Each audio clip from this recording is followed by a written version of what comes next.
There are things, if you do not know, lives cannot be blessed through your hands.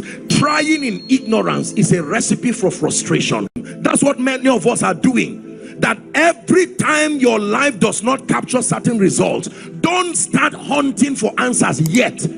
Go for light, not the coin. Forget about the coin and look for a candle. Forget about the job and look for light. Forget about the courses, look for light. Every time your life is not answering, what you need is access to light.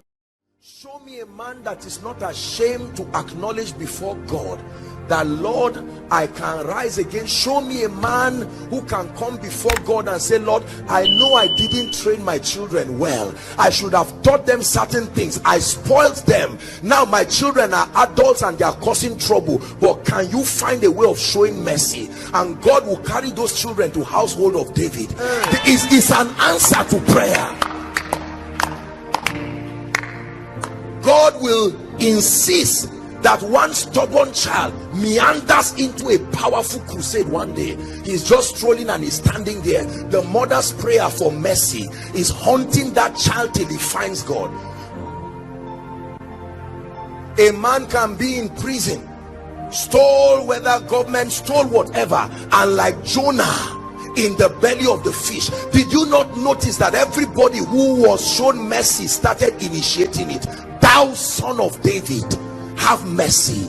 Just because you are a merciful God does not mean mercy will come to me. I must prove that I acknowledge I cannot help myself. Mercy is not for sinners, mercy is for men. We are very embarrassed to admit and accept mercy, because every time we say we need mercy, we don't want to give an impression like we were sinners who have committed something. The condition for mercy is that you acknowledge you are a man. Mercy has nothing to do with sinning.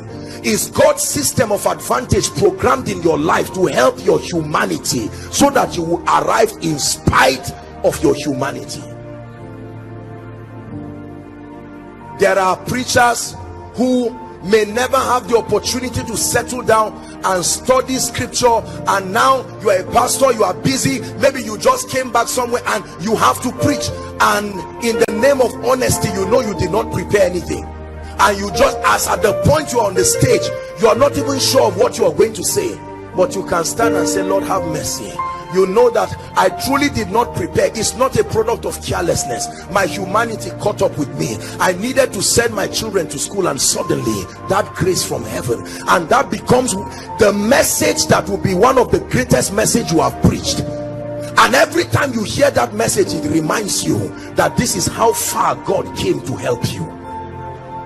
There are students who stand before God writing an exam and they say, Lord, if you do not help me, other people may trust in horses and chariots. I know what I wrote. I know that based on what I wrote, I must return back to school. But is there any provision, oh God of mercy, for the sake of my mother, for the sake of how my school fees came? And suddenly the result comes out and you see 4.5 CGPA. And while everybody is saying well done, the owner cannot clap because he knows this is not my result. It was given to me.